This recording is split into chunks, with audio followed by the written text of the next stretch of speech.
Welcome to Where You Live with Gene and Tony. If you're just joining us, in the last segment, Tony and I were talking about this story coming out of Georgia. A man from Duluth, Georgia, put solar panels on the roof of his home. He said, I'm being environmental. It's what we need to do. It's being responsible.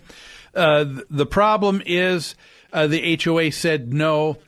The letter he was sent said the HOA board of directors were unanimous in their decision, and that's when he said, well, wait a minute, I'm on the board. And I don't remember being at that meeting. He wasn't at the meeting. Now, if he had been at the meeting, Gene, it probably, do you think it would have been appropriate for him to recuse himself from the vote?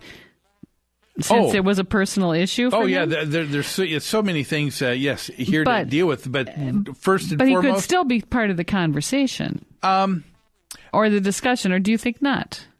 When it... No? No, I guess I would think...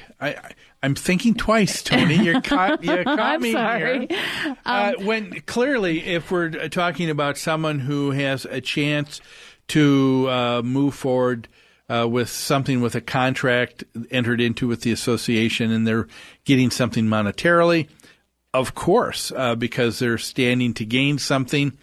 So you're saying, of course, he would recuse himself if he was going to be. I don't know if in this case. I mean, if that were the case, if you use that same litmus standard, could you not say then no congressman and no House legislator could vote on things because they're voting on things that deal with what they either gain or have to pay more in with taxes and that. I mean, well, yeah, but that's once removed. Now, if the congressman was saying, "I want my driveway repaved and I want to pass legislation in the United States Congress to get my," then that would be a personal issue. You know what I'm saying? So.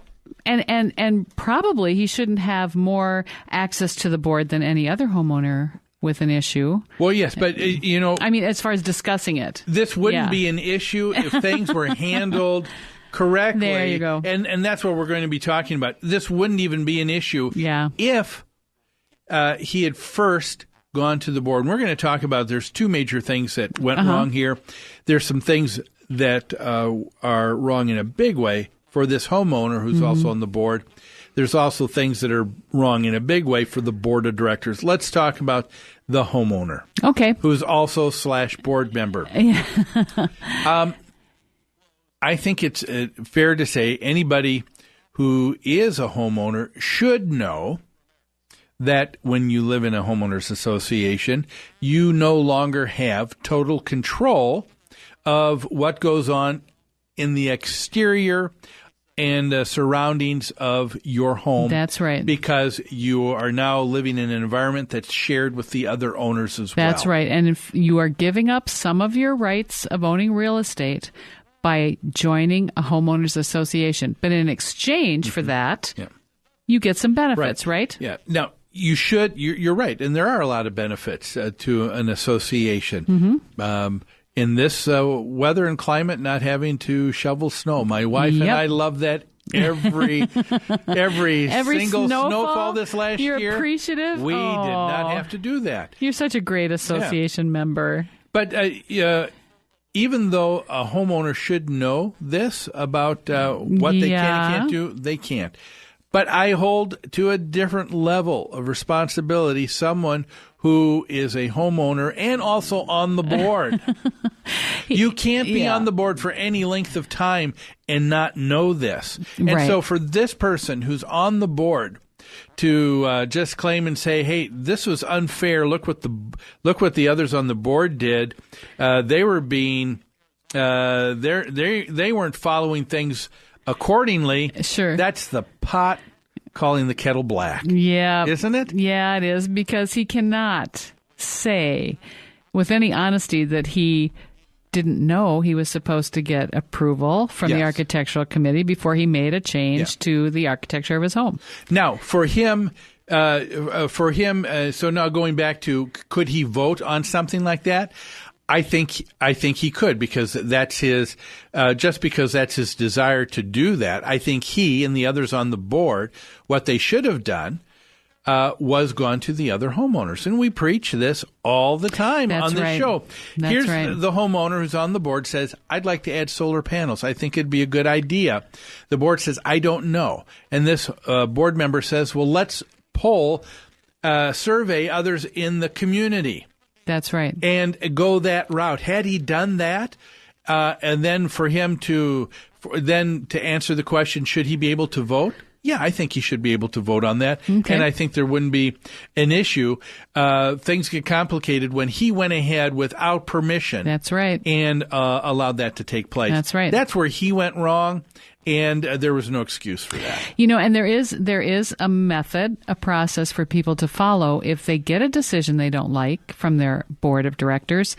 There is a process they can follow to call a special meeting to force the board to listen to all its members. That process requires a petition of a certain percentage of the members, and all of that information will be in your bylaws, in your governing document. So I got that question this week from one of our listeners, Bob. Did? Yep. Okay. He called in to say how much he enjoys the show, and he always has a question for me as well. He says, how can the homeowners themselves get a meeting called when the board doesn't want to address a certain issue? I said, Bob, good point. Go to your bylaws. It'll tell you right there exactly the steps you need to take. And you can force a meeting. You can force the board to listen to the will of the people.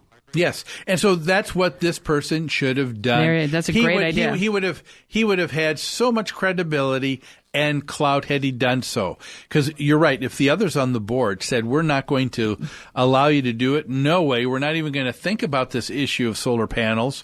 Sure. If he got the requisite number of petitions signed, they could have and call a special meeting to deal with that issue. To discuss it. Yes, and to force the hand of the people on the board to say, wait a minute. Yep. There are those of us here that do want this.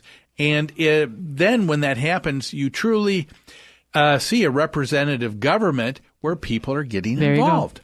There you go. So that's what should have happened on that side. Let's talk about the board for a moment. Yeah.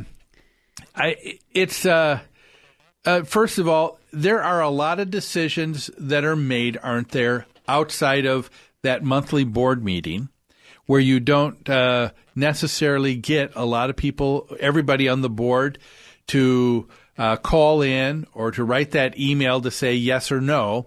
And isn't it true that probably a lot of associations technically are working improperly because if there are 5 people on the board, they'll wait till they get the first 3 people that agree, and then they move ahead. And then they Don't say you think? the decision's made because a majority of the board. Yeah, that's not the way to operate. Now, I have to say, of course, discussion among board members is going to occur outside of the meeting. I don't think there's anything wrong with that. Mm-hmm. You're going to discuss things with your peers. But for the purposes of making a decision, you have to make sure you're following your documents and you're holding that board meeting at a previously announced time and place. And the discussion will then take place at that board meeting and the vote will take place at that board meeting, right? Yes, and it is required because the people in that community, in your HOA, said we want this person as one of our representatives. Yep. And they need to be given proper notice to have the ability to show up at the meeting, just like an annual homeowner has the ability to show up at the annual homeowners meeting, and they need to know that in advance. And you can't circumvent that process. No, the whole point is everyone gets a say. I mean, I may have made a decision in my mind. I go to the board meeting, I listen to my other board members and get a whole new perspective or get new information I didn't have. That's the purpose of being governed by a group of representatives, is that you do influence each other and you do bring different attitudes and skills to the meeting. Correct? Yes. Mm-hmm. Yeah. And so in this, again, there wouldn't have been an issue if people had just followed procedure. Mm-hmm. But there was something that probably was there's a little bit of a knee-jerk reaction or maybe a little bit of caution that some people have sometimes of saying, I'd rather ask for forgiveness than they ask for permission. And they know darn well that they probably should have gone that other route because in the long run, you are establishing something that is going to be a policy for the association moving forward.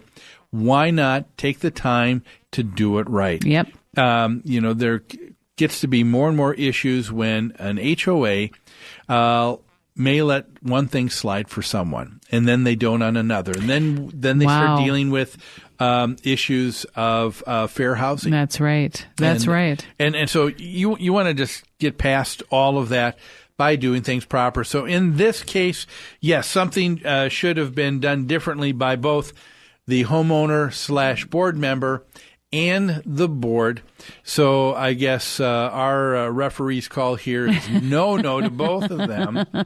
They both should have known better. Yep. And I think the average listener listening to Where You Live knows that as well, and could and would have called that the same way. Same way. Yeah. Yep.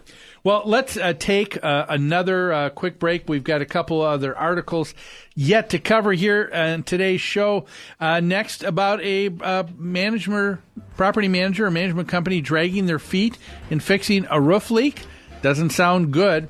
And also the very bitter battle of the backyard play set that won't be allowed. More after these messages.